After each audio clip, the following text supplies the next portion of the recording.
Estou aí, 1, 2, 3, 1, 2, 3, testando o som. Espero que esteja funcionando. Estamos sem microfonezinho. Então, vamos nessa. 1, 2, 3. Bora, gurizada. É isso aí. Olha, editei até sem querer o negócio. Caraca, mano! Para ser poucas páginas. Vamos lá. Ai, que esse aqui está configurado como trabalho acadêmico, daí querendo ou não, fica mais comprido, né? Bora, pessoal, vamos fazer um Bíblia Live de perguntas e respostas hoje. Posso começar? Vamos nessa, vamos analisando. Beleza. Vou ficar concentrando, claro, aqui nas duas perguntas. E aí, vamos discorrendo sobre o assunto. Então bora lá, gurizada. Mesmo que fique gravada, a galera assista depois, ou não necessariamente, né? Mas vamos nessa. Temos duas perguntas. Elas são um pouquinho diferentes uma da outra, mas achando sentido numa, a gente também acha um pouquinho do sentido na outra. Porque querendo ou não, foi esse Deus soberano que nos colocou alguns pedidos. E aí, se nós fomos predestinados ou não predestinados para cumprirmos, fica a critério das nossas interpretações específicas, né? Então vamos lá. Galeritia, primeira pergunta. Como entender a soberania de Deus fora do calvinismo? Primeiramente, a gente tem que entender dois pontos aqui. O calvinismo, que já tem seus próprios pontos, obviamente, e também entender o que é a soberania de Deus. Então, primeiro, Deus é soberano, né? Organizei de alguns jeitinhos ali que fica mais didático a gente entender. Deus ele pode ser chamado de um Deus soberano?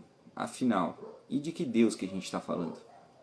Se é o Deus da Escritura, então necessariamente a gente vê várias vezes, né, as pessoas chamando ele de soberano. E claro que na Escritura isso também vai estar escrito em vários lugares. Anotei alguns aqui, assim como Daniel 4:35, Isaías 46, do 9 ao 10, Salmos 115, Provérbios 19:21, Efésios 1, versículo 11. E deixei um descrito para nós aqui, para não precisar ficar lendo todos eles, obviamente, depois qualquer coisa é só pesquisar. Mas em 2 Pedro, capítulo 2,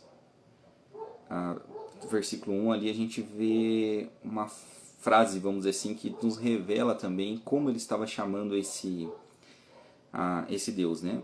Assim como no meio do povo surgiram, e o bom, deixa eu abrir uma aspas aqui um parênteses antes de eu completar aqui, é que ele tem tudo a ver com o nosso assunto que a gente está falando. Por exemplo, nós sabemos que Deus ele pode agir de várias formas, né? Ele falava com o povo no passado, aparentemente pelo que nos é relatado por uma voz direta com o povo. Hoje em dia a gente não pode dizer, ou podemos, né, dizer, né, o esquema é que tipo de interpretação nós vamos ter sobre isso também, que Deus fala conosco, mas obviamente hoje ele fala o quê? Através da sua palavra. Isso é impossível, por exemplo, para ele abrir uma voz do Cid Moreira aqui e falar a nós? Não é impossível, mas talvez não seja necessariamente o jeito que ele se comunica conosco. Podem ser através de acontecimentos, a gente sabe que a gente aprende através da fraqueza, a gente aprende através das provações, então necessariamente, enfim. Para a gente não entrar nesse assunto específico, o legal é que a gente fala, esse versículo que eu escolhi aqui, que também chama Deus de soberano, ele fala dos falsos profetas, né? Então ele começa assim: assim como no meio do povo surgiram falsos profetas, assim também haverá entre vós falsos mestres, os quais introduzirão dissimuladamente heresias destruidoras, até o ponto de renegarem o soberano Senhor que os resgatou, trazendo sobre si mesmos repentina destruição. Então o que a gente nota aqui também é que em 2 Pedro, né, no capítulo 2, ali no versículo 1, ele já começa falando de algo que já estava acontecendo, né? Imagina, depois de todos esses anos, se é que não tem acréscimos, vamos dizer assim, feito por ideologias, não necessariamente da Escritura, mas algumas interpretações também que dão um duplo sentido para algumas coisas, né? Mas enfim, não na malícia, né? Eu digo, parece que tem uma interpretação e parece que tem outra interpretação. É o caso do calvinismo. Existem diferentes interpretações sobre a própria soberania de Deus, e é isso que a gente veio conversar também. Então, assim, não vamos entrar necessariamente nessa questão de falsos profetas, enfim, mas a gente tem que saber que se o que a gente está interpretando não são duas verdades, obviamente, né, sobre um determinado assunto, elas não são sinônimas, elas são geralmente opostas. Então, dependendo do que elas, no que elas ficarem opostas, geralmente a gente vai ter que ter uma atençãozinha bem mais especial para isso, porque senão a gente vai acabar negando também esse Deus soberano, por exemplo, que Pedro está retratando ali no capítulo 2 da segunda carta. Mas enfim, existem questões então que elas se levantam junto com a ideia de um Deus que é soberano. Por exemplo, Deus determina todas as coisas? A nossa primeira provocação quando eu digo, a gente utiliza bastante no meio acadêmico em si, porque é a ideia de provocar um assunto, provocar um debate num sentido, obviamente, acadêmico, né? E claro que, vamos dizer assim, causar reflexão, as pessoas pensarem sobre isso, as pessoas pesquisarem sobre o assunto, né? Enfim, então, vamos pensar nesse Deus, então, soberano. A gente está construindo um pouquinho de uma ideia de Deus soberano. A gente sabe que, então, pela Escritura, Deus é soberano, obviamente, mas vamos supor, e eu quero que vocês pensem junto comigo, assim como a gente crê, ou pelo menos eu vejo o calvinismo pegando muitas filosofias para tentar explicar a Escritura e explicar o que é a vontade de Deus. Não estou falando que não citam as Escrituras, obviamente, né? Mas, e caso Deus determinar que nós temos escolha própria, seremos contra Ele? Não é necessariamente o que eu vejo hoje os calvinistas pregando. Alguns pregam assim, mas a gente tem também uma diferença entre hipercalvinista. Mas enfim, o livre-arbítrio do homem tira a soberania de Deus? Seria Deus mau por determinar quem vai ser condenado e quem vai ser salvo, sendo que Ele é aquele que determina as nossas ações, se a gente olhar pelo lado calvinista? Seria Deus injusto por nos dar alguma liberdade e nos condenar pelas ações que Ele determinou que fizéssemos? Então já começa, vamos dizer assim, a gente dar uma refletida. Claro, Deus é soberano e é muito mais fácil a gente consultar as Escrituras do que a gente dizer sempre é mistério, é mistério. Mas enfim, vamos lá.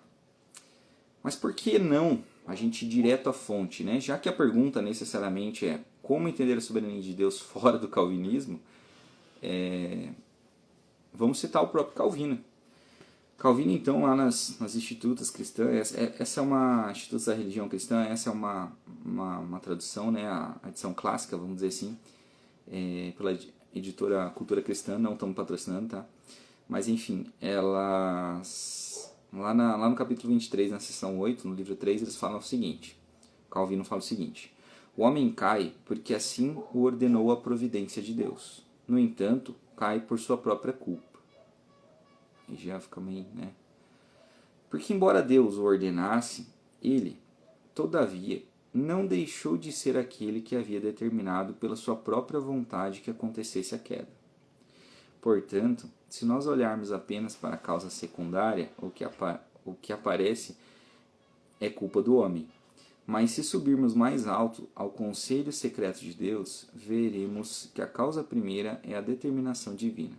Aqui eu creio, sendo bem positivo sobre o assunto, fecha aspas ali, né? Enfim, que o conselho secreto de Deus seja uma ideia que realmente só está com Deus. Eu quero interpretar assim, porque senão Calvino também não saberia qual que é o conselho secreto de Deus nesse caso, né? Por exemplo, né? Só um exemplo, claro. Então, necessariamente, o que Calvino tá tentando explicar aqui, vamos dizer assim, mais escancaradamente, é que o homem caiu pela vontade de Deus. Ah, mas, aí que fica um pouco contraditório, né, necessariamente, ele cai porque Deus ordenou, mas, no entanto, cai por sua própria culpa. Armínio, por exemplo, que seria, vamos dizer assim, o quem bate de frente com o calvinismo, não necessariamente, né, são de tempos diferentes, inclusive, né, mas os discípulos de Armínio, na verdade, que fizeram algumas obras, fizeram a remonstrância, fizeram coisas que são interessantes ao arminianismo. Mas, enfim, sem que eu entre nisso necessariamente. Mas entrando, né, ele tem uma visãozinha diferente sobre a queda do homem. E aí você vai assistir vários debates, por exemplo, que os calvinistas colocam Adão como livre escolha no paraíso. Aí depois que ele pecou, ele não tem mais a livre escolha, não tem mais o livre-arbítrio. Na verdade, a tradução, quando a gente faz em inglês, livre-agência e livre-arbítrio, eles são quase a mesma coisa, não tem muita diferença não. Mas, hoje em dia, eu vejo muito mais os calvinistas explicando que o homem tem uma livre-agência, ele tem certas liberdades, porém, se ele pecou, se ele fez o errado, enfim, a culpa continua sendo do homem. E se ele for condenado por isso, inclusive por determinação divina, foi Deus que decretou. Se Deus decretou que ele fizesse, e o homem fez esse esquema que o levaria para o inferno, a culpa é do homem. Então essas são algumas das problemáticas do calvinismo em si. O que, por exemplo, o livre-arbítrio já responderia naturalmente, vamos dizer, supor, né, que a gente estivesse fazendo um negócio entre o calvinismo e o livre-arbítrio. Apesar de quando a gente fala em arminianismo, não é a principal ponto do arminianismo o livre-arbítrio, mas em si a graça, né, é a graça que tem que ser incentivada. Mas enfim, nós vamos falar disso depois. Só que assim, cara, eu ficar citando Calvino aqui vai ser legal, vocês vão ver, por exemplo, qual que era a opinião sobre Calvino, mas a gente também tem que entender o que era um pouquinho o calvinismo, né? Então, vocês vão ver lá, seja na internet, onde vocês pesquisarem, que a gente vai ter um tulip, né? O T, por exemplo, é o total depravity, né? A depravação total.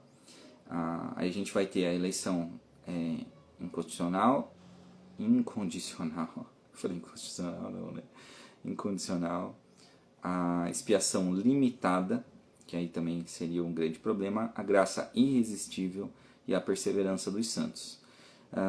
Já expliquei em outras lives alguma coisa sobre isso, colocando um contraponto com o arminianismo. Mas basicamente, o calvinismo ele apresenta outras características que elas podem ser problemáticas na primeira impressão das pessoas. Depois você precisa absorver muito para conseguir entender o que é. Por exemplo, expiação limitada. Cristo morreu apenas pelos eleitos, garantindo a salvação deles de maneira eficaz. E aí o que a gente vê, ou pelo menos o que provavelmente seja também a parte da sua compreensão cristã, é que Cristo morreu por quem? Para pagar o quê? De quem? Será que só dos eleitos? Mas vamos lá. Então,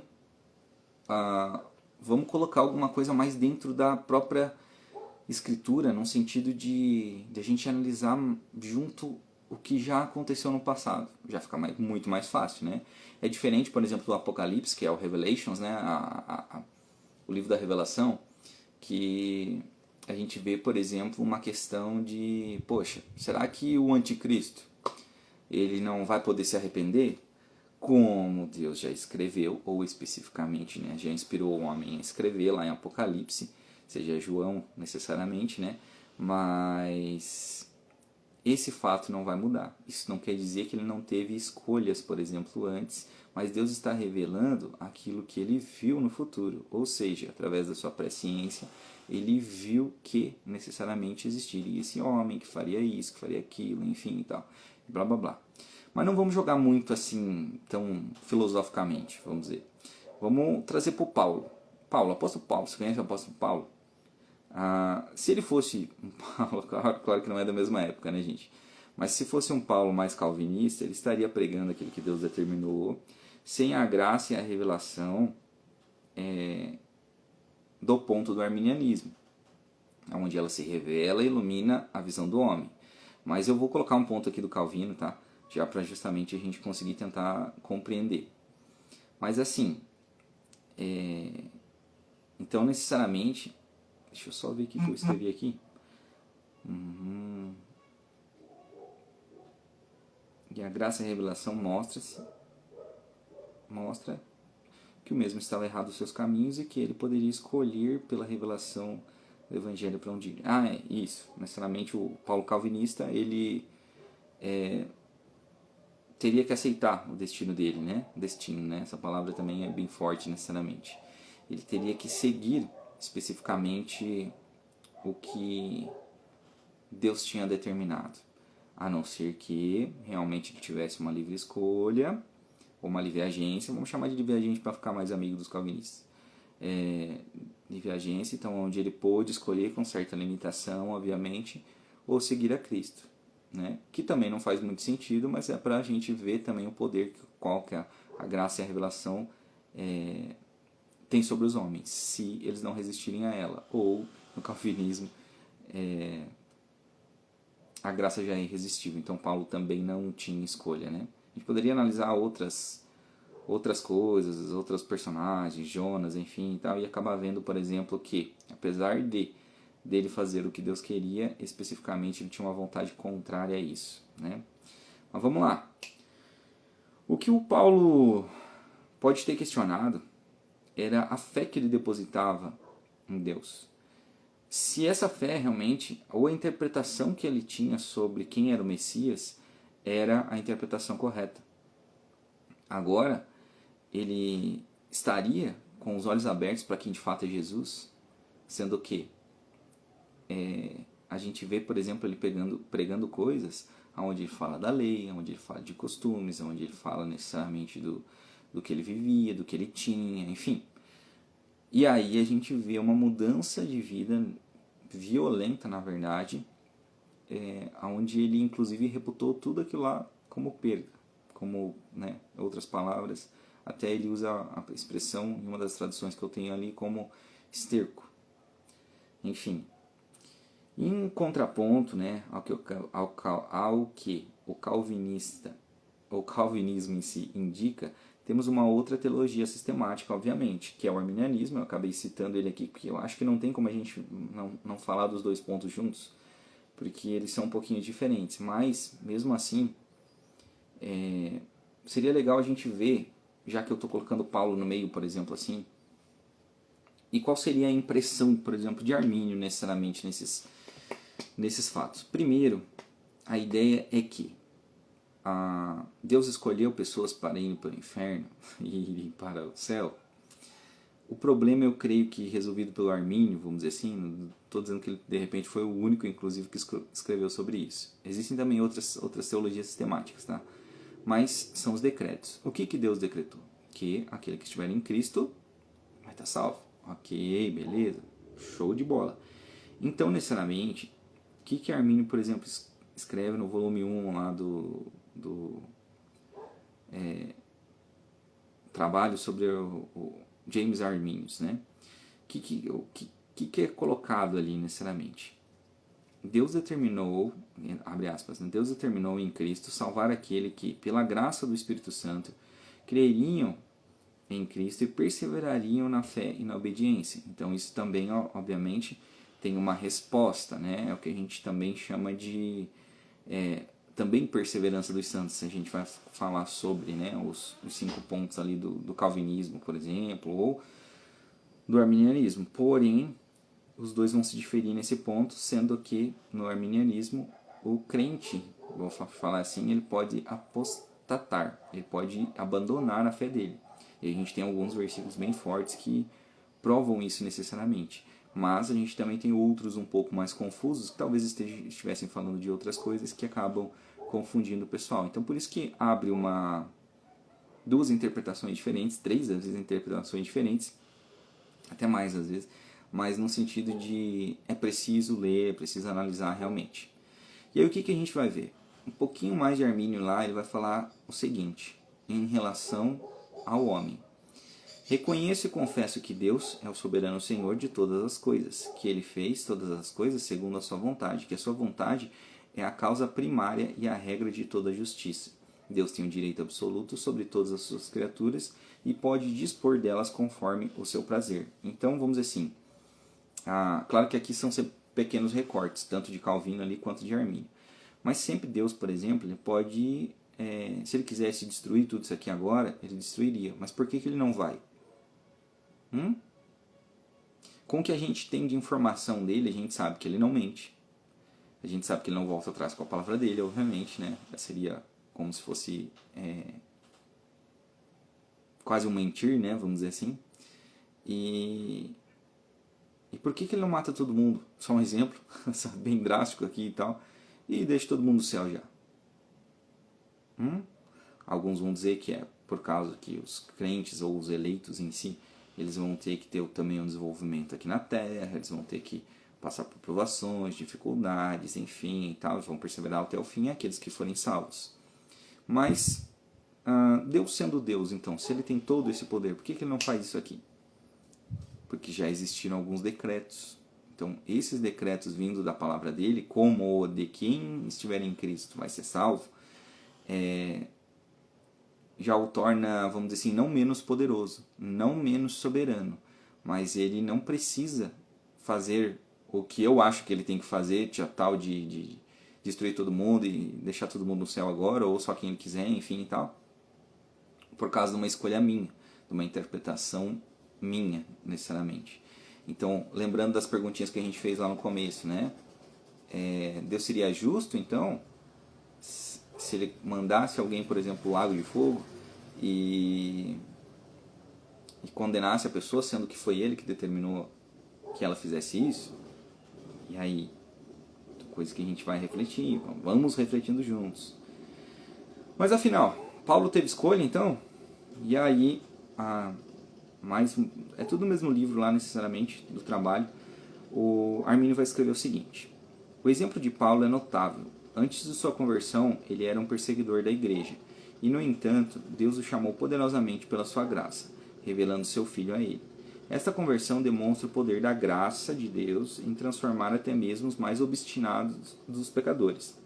No entanto, Paulo, uma vez iluminado pela graça, não resistiu, mas respondeu com o quê? Fé e obediência. Que é necessariamente isso que vocês vão ouvir na maioria das igrejas, necessariamente, que a gente necessita, por exemplo, de um quesito, mas primeiramente chegou a graça, né? Primeiramente teve uma forma de Deus nos alcançar. Então, e a gente sabe, obviamente, que as pessoas vão crer pela pregação do Evangelho, enfim, tal. Então não tem muito que eu tentar construir aqui para você entender, porque são coisas que relativamente deveriam estar nas bases da maioria dos cristãos.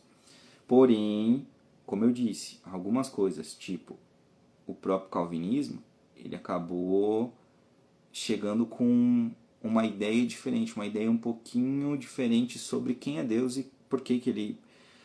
ou a não explicação do porquê que ele toma algumas atitudes, né? Mas enfim, não estou questionando Deus dizendo, pô, Deus, você não pode fazer isso, pô, Deus, você não pode fazer aquilo. Mas do que realmente Deus fez. Vou colocar outro pontinho aqui. Com relação à graça e ao livre-arbítrio, já que é isso que está incomodando muita gente, considero que o livre-arbítrio, leiam o que Armínio escreveu, é incapaz de iniciar ou aperfeiçoar qualquer bem verdadeiramente espiritual, sem a graça. Que esta graça é a causa principal, o começo, a progressão e a conclusão de todo bem. De tal modo que nenhuma obra boa pode ser feita por um homem sem a graça. No entanto, que a graça de Deus atua sobre toda a pessoa, e essa graça pode ser resistida, conforme se vê o exemplo dos fariseus e advogados que resistiram ao Espírito Santo em Atos 7:51. Então vamos dizer assim, não foi por nada, não foi pouca coisa, por exemplo, que Armínio escreveu. É claro que se ele tivesse a chance de estar em um ambiente diferente, que foi a coisa que os discípulos, entre aspas, dele, né, acabaram fazendo no futuro, mas necessariamente reconstruir, vamos dizer assim, alguns textos e tal. Mas se fosse na época dele, obviamente ele já teria respondido especificamente sobre o calvinismo em si.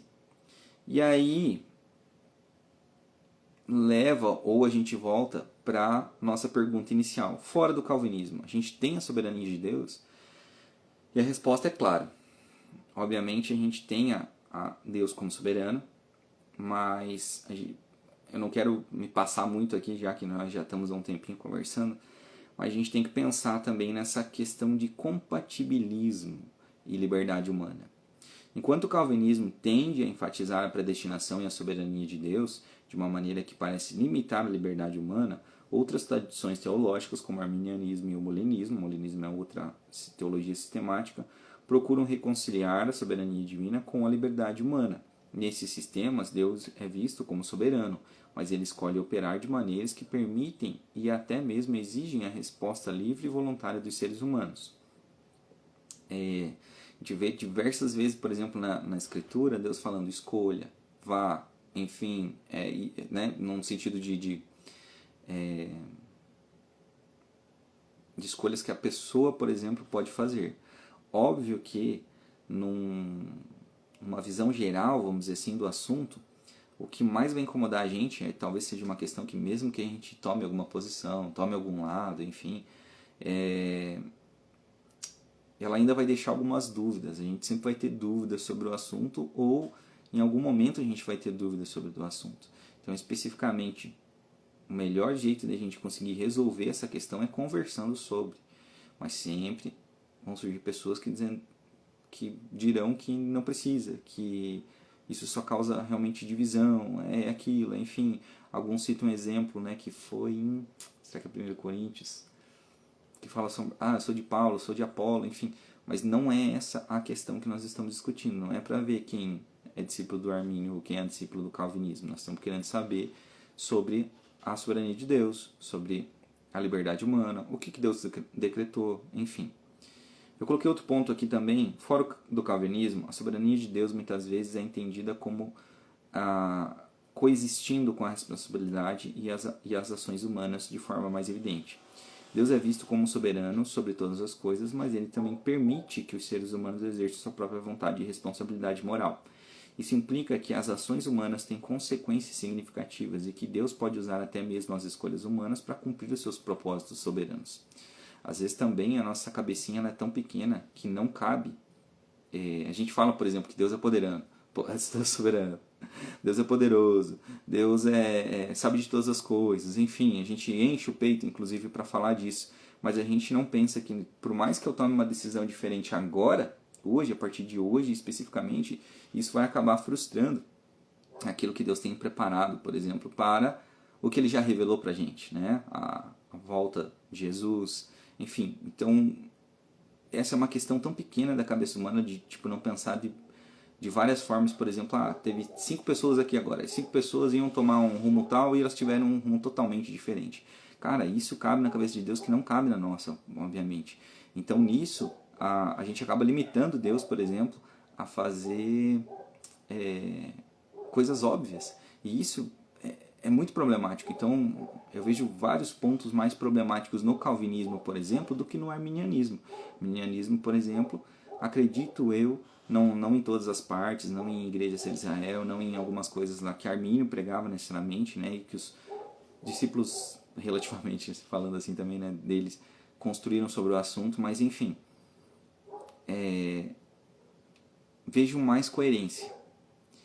E fora do calvinismo, então a gente tem a soberania de Deus, mais um ponto que eu escrevi aqui. A soberania de Deus, muitas vezes, ela é enfatizada em relação à sua providência amorosa e cuidadosa, porque a gente também tem que ver por esse lado, sobre toda a criação. Isso inclui não apenas o governo divino sobre os grandes eventos da história, mas também sua atenção aos detalhes da vida cotidiana de cada pessoa. Ele ser um Deus pessoal também, né?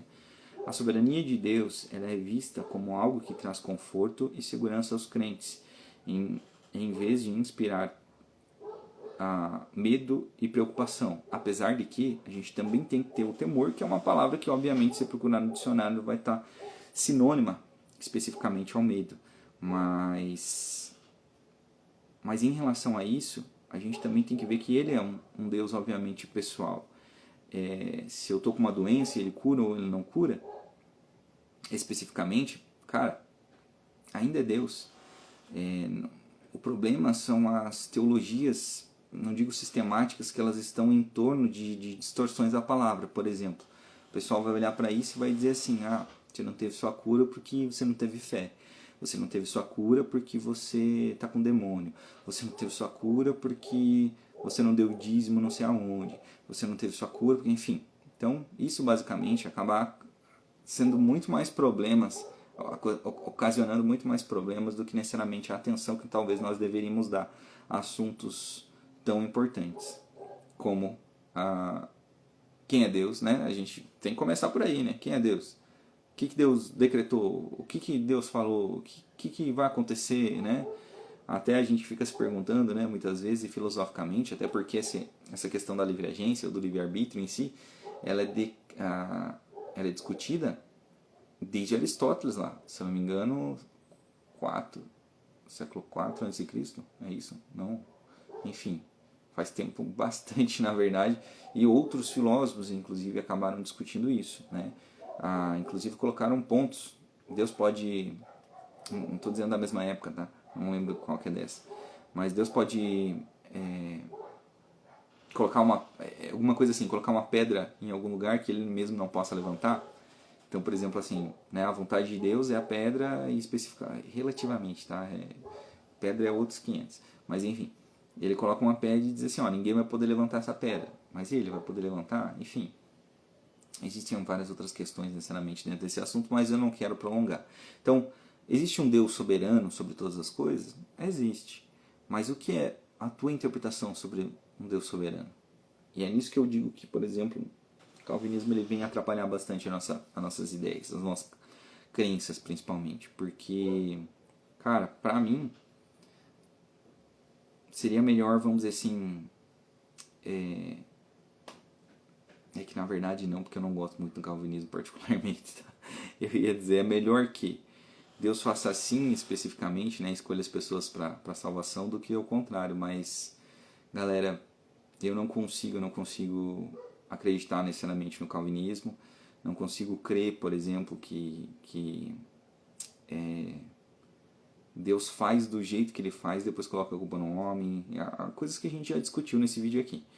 Então, por exemplo, se a gente consegue encontrar a soberania de Deus no calvinismo, sim, esquece a palavra calvinismo e vê a soberania de Deus sobre todas as coisas, sobre tudo que já tem acontecido, sobre tudo que Deus falou, sobre o que, enfim, não estou nem misturando o arminianismo com a história, por exemplo, mas especificamente, às vezes a gente precisa, não digo tomar um lado, mas usar, principalmente de escritos, né? Aqui eu usei alguns de Armínio também, para tentar explicar o que é aquilo que não está sendo entendido pela maioria dos calvinistas especificamente, né? E eu tenho certeza para os calvinistas que isso é uma parte muito complicada, porque o que causa rixa é justamente isso. Parece que pelo homem ter um livre-arbítrio, Deus não é soberano. Mas é porque não cabe, talvez, o Deus soberano, do tipo que ele é soberano, na cabeça de um calvinista. Essa é a questão problemática, né, vamos dizer assim. E por arminiano, obviamente, não cabe porque Deus, até existem algumas questões acadêmicas já e tal, meu próprio TCC foi sobre isso, não era necessariamente sobre isso, né, era a predestinação segundo o livre-arbítrio, mas falava sobre o calvinismo colocando Deus como o autor do pecado, e não o ao contrário, vamos dizer assim, ou alguma livre escolha de pessoas específicas, enfim. Então encontramos um Deus que ele é soberano, fora do calvinismo? Conseguimos encontrar? Qualquer coisa a gente vai conversando mais. E aí chega a nossa segunda pergunta. Essa é mais curtinha. Qual é a importância da comunidade e igreja na vida de um cristão? Eu acredito que comunidade e igreja ali eles estejam ligados. Eu não sei se a intenção da pergunta também depende mais dessa, né? A intenção da pergunta realmente era igreja em comunidade, ou se era a comunidade que a gente vive agora, por exemplo, que não é necessariamente cristã, apesar de a gente ter uma declaração de que, sei lá, não lembro quanto que estava no último do IBGE e tal, tantas pessoas eram cristãs, enfim. Não sei se isso contava os mormons, não sei se isso contava, enfim, pessoas que necessariamente a gente considera que estão também indo por caminhos errados, obviamente, no sentido de heresias, não estão batendo, por exemplo, com a Escritura, né? Cada um acredita realmente no que quiser, galera. Mas nosso papel é justamente pregar o Evangelho. Mas enfim, vamos nessa, para a gente não ir tão longe. Mas vou tentar responder da melhor maneira possível que eu conseguir aqui. A gente tem o texto de Hebreus, o famoso texto de Hebreus, lá, Hebreus 10.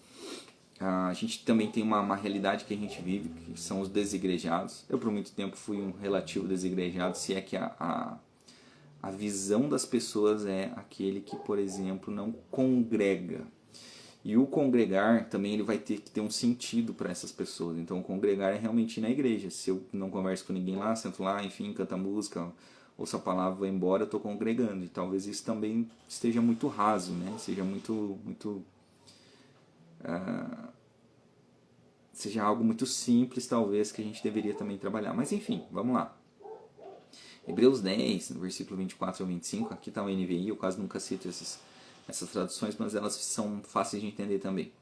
E consideremos uns aos outros para nos incentivarmos ao amor e às boas obras. Não deixemos de reunirmos como igreja, segundo o costume de alguns, mas procuremos encorajar-nos uns aos outros, ainda mais quando vocês veem que o dia se aproxima, ou que se aproxima o dia. Então, o dia que é o dia do Senhor, o dia que Jesus vai voltar. Então aqui a gente tem alguns pontos, por exemplo, só nesse versículo, né? Então de Hebreus ali, capítulo 10, versículo 24 e 25. A gente vê que necessariamente a gente precisa, vamos dizer assim, do outro para quê? Só para se reunir, cantar louvores, enfim e tal? Ou será que é para a gente nos encorajarmos na palavra, enfim e tal? Até porque, vamos dizer assim, a realidade quando foi escrito em Hebreus é que muito provavelmente por perseguição a gente ia ser morto. Hoje em dia a gente tem liberdade para fazer o que quiser, abrir uma câmera e falar o que quiser, por exemplo.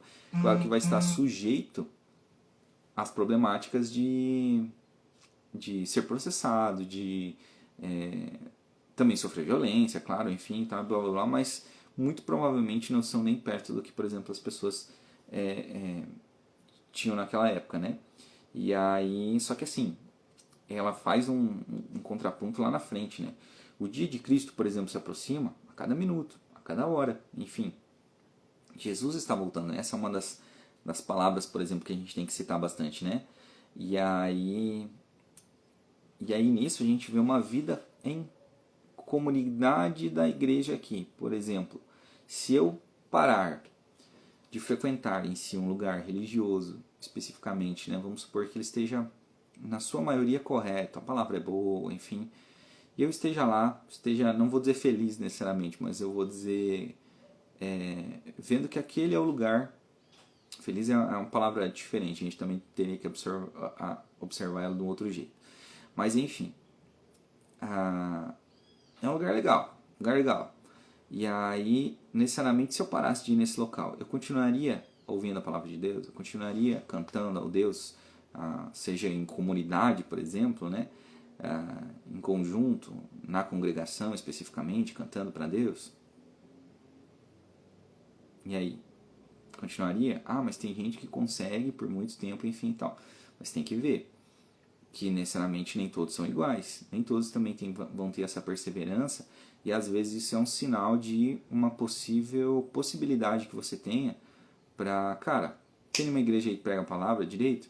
Tem uma, enfim, isso e aquilo e tal. Você viu alguns pontos que necessariamente precisava melhorar? Talvez seja um sinal para você fazer alguma obra diferente da qual você está acostumado, né? Sempre isso tem o nosso negócio de aquele fato de confronto, né? O evangelho também nos confronta, obviamente, todo momento. E a gente vê outros pontos, né? Ali em Atos, capítulo 2, 42, claro que tem um contexto, obviamente. Eles se dedicavam ao ensino dos apóstolos e à comunhão, ao partir do pão e às orações. Então, eram práticas, por exemplo, da comunidade específica, né? De crentes que se reuniam para poder fazer essas ações, vamos dizer assim. Né? Romanos, capítulo 12, versículo 4 ao 5. Pois assim como cada um de vós tem o corpo com muitos membros, e esses membros não exercem todos a mesma função, assim também em Cristo nós, que somos muitos, formamos um corpo, e cada membro está ligado a todos os outros. Então a gente percebe, inclusive, que tem ações que a gente não vai conseguir fazer sozinho, que a gente não vai conseguir fazer com não vou dizer nem excelência, porque não é essa a ideia do texto, mas eu preciso, por exemplo, de outras pessoas. Obviamente a gente precisa de Cristo, né? Ok, beleza. As pessoas são falhas, né? Ok, beleza, você também vai ser. Se você estiver sozinho, você também vai ser. Mas enfim, então necessariamente a gente precisa, obviamente, porque existem funções diferentes no corpo. Até para a gente conseguir alcançar outras pessoas, apesar do convencimento vir pelo Espírito, obviamente, né? Pela palavra, pela graça, enfim, a gente acaba tendo que ter essa atenção para quê? Para que a gente está ligado a um corpo. Pode ser que se eu tivesse a pior das hipóteses e ninguém fosse crente aqui, por exemplo, do meu lado, e eu estava ligado a um corpo, obviamente que não é só a cidade de Curitibanos, né? Não é só o Brasil. É por isso que necessariamente eu tenho algumas ideias que não são necessariamente contra, né? Mas eles não são, vamos orar por curitibanos, vamos orar por, enfim. Cara, pode orar à vontade, né? Show de bola, enfim. Muito legal, né? Mas isso muda quando são ações diferentes que a gente toma em relação, por exemplo, à cidade de Curitibanos, aos crentes que estão perto, enfim. Até porque o próprio apóstolo Paulo escrevia, por exemplo, a galera que está na região da Galácia, a galera que está em Filipos, enfim, show de bola. Aos crentes, ou no caso, né, aos santos que estão lá, né. Mas enfim, 1 Coríntios 12, versículo 12, 14. O corpo é uma unidade, embora tenhamos muitos membros, todos os membros sendo muitos... Opa, esse aqui... Sendo muitos, formam um só corpo. Assim acontece com Cristo, pois em um só corpo todos nós fomos batizados em um único Espírito, quer judeus, quer gregos, quer escravos, quer livres. Isso aqui vai abordar uma outra questão de crença que tinham na época. E todos nós foi dado de beber de um único Espírito. Então a gente sabe para quem a gente, ou em quem, teoricamente, a gente crê. E temos também crenças diferentes, às vezes, sobre o Espírito, mas geralmente não tem muito segredo. Nosso corpo é templo do Espírito Santo, ele vai habitar dentro de nós, ele é o responsável por nos convencer do pecado, da justiça, enfim. Então, é isso. 1 Tessalonicenses, capítulo 5, versículo 11. Portanto, encorajem-se e edifiquem-se uns aos outros, como de fato vocês estão fazendo. Então, claro que obviamente também tem um contexto, mas são coisas que estão presentes, obviamente, na identidade da igreja ali nos primórdios, vamos dizer assim, da sua criação. Depois que Jesus morreu, depois que Jesus ressuscitou, enfim. E aí o que a gente tem? A gente nota também nesse aspecto que a gente tem perigos de viver em um falso ensino, em um falso evangelho. Porque se a gente crê, por exemplo, num falso mestre, a gente também, muito provavelmente, vai crer no que ele está falando, né? Vai crer que aquilo é verdade e, obviamente, nós vamos errar em qual é a vontade de Deus para nossa vida. Perigo de viver isolado também, acreditando no que a própria pessoa quer acreditar. Então, por exemplo, eu tenho um problema com... E é isso que acontece, né? Geralmente, não vou dizer na maioria das vezes, na maioria das vezes. Eu tenho uma opinião diferente sobre um pecado, por exemplo, que eu estou fazendo, e eu vou para uma outra igreja que não condena aquele pecado, ou eu abro uma igreja que necessariamente não confronta aquele pecado. Problema. Falta de qualidades que podem ser alcançadas na vida em comunidade. A gente pode praticar a paciência, o perdão. É fácil, mais ou menos, né? É fácil ter uma paciência relativa com alguém que não é cristão necessariamente, mas às vezes a gente espera muito mais de quem é um irmão, por exemplo, né? A pessoa não pode errar comigo. Às vezes não vou nem pedir perdão, cara, porque eu sei que a pessoa precisa vir aqui e tal e dizer assim, eu estava errada nisso, eu estava errada naquilo. Então, várias questões específicas que, por exemplo, na vida em comunidade a gente também precisa melhorar, né? A gente precisa utilizar na nossa vida cristã especificamente. Então a comunhão e o encorajamento é um dos principais pontos. Compartilhar as experiências de fé, falar sobre... Até a gente vai nesse ramo mais apologético, né? Mas falar sobre heresias são coisas que são importantes até para a gente não cair nessas ciladas muitas vezes. O ensino, o discipulado, quantos de nós, ou de pessoas que se aproximam relativamente de uma igreja, não veem que necessariamente tem algo sendo montado ali, por exemplo, tem as pessoas que vão discipular, que vão ensinar, que vão nos ajudar a conhecer mais a palavra de Deus, enfim e tal. Porque se nós não tivéssemos essas pessoas, obviamente, cara, a gente poderia até estar meio desanimadão ali, enfim.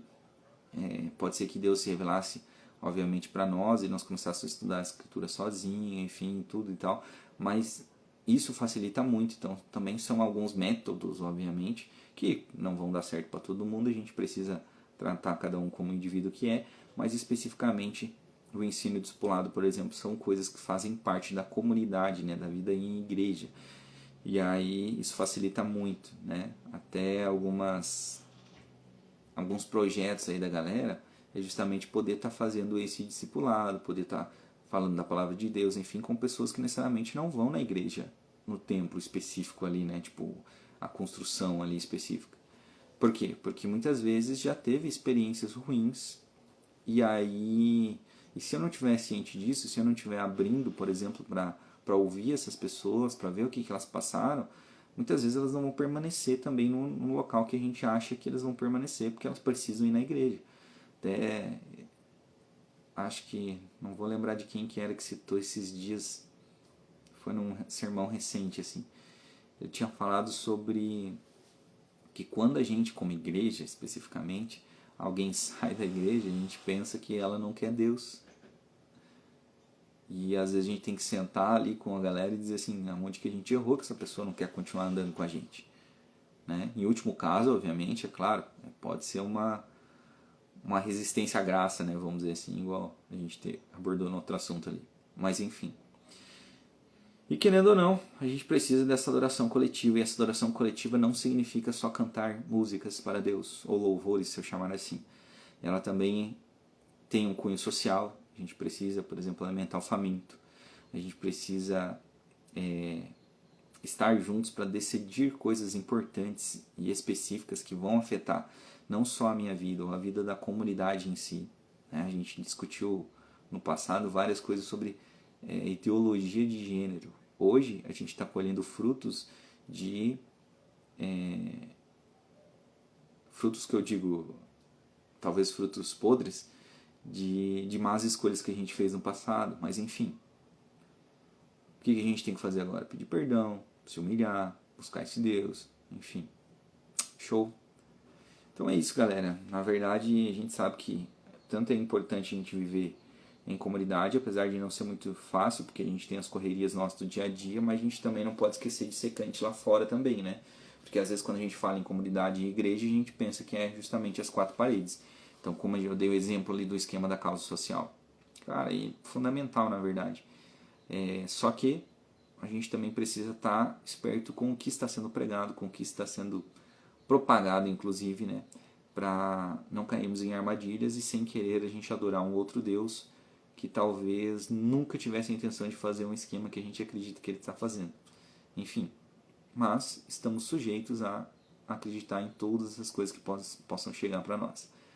Mas nisso, a gente tem um Espírito, então eu peço para que você ore para Deus, peça sabedoria em todas as ações, né? Pensarmos às vezes no que Jesus faria no nosso lugar, obviamente é um contexto muito amplo essa ideia, então tem que cuidar com algumas armadilhas. Jesus faria assim, Jesus faria assado, enfim.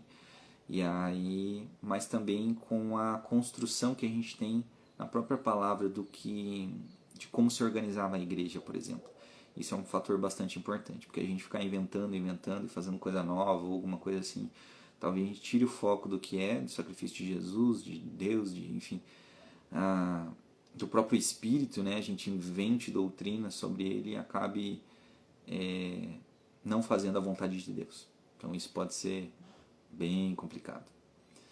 E eu tenho certeza que nós queremos fazer a vontade de Deus, né? Assim como você teoricamente pode ter aprendido no seu local, o que mais a gente vai tentar trabalhar somos nós mesmos, para nos adequar, responder em fé, responder em obediência, por exemplo, a esse Deus. Então, assim como a gente falou na live passada, não adianta nada eu crer que Maria é mais do que ela é e ouvir a frase, por exemplo, façam tudo o que ele vos disser, e eu fazer coisas diferentes do que ele está dizendo. Então isso realmente acaba sendo incompatível com vários ângulos, né? A gente sabe que a gente cita várias religiões aqui, e caso você se sinta desconfortável, eu estou livre aí para nós conversarmos. Beleza, galera? Então é isso. Tentem refletir sobre o que a gente falou sobre o calvinismo, sobre a soberania de Deus. Você que é calvinista, tente refletir sobre isso. Não estou aqui para mudar opiniões, até porque se for um convencimento de alguma outra coisa, quem vai fazer? Vai ser eu? Não necessariamente. Então, que a gente tenha atenção à palavra de Deus, que a gente tenha amor por ela e zelo, e tente aplicar isso nas nossas vidas, porque senão de nada vale, né? Mais uma vez a gente está construindo a casa sobre a areia. Valeu, galerinha. Até mais.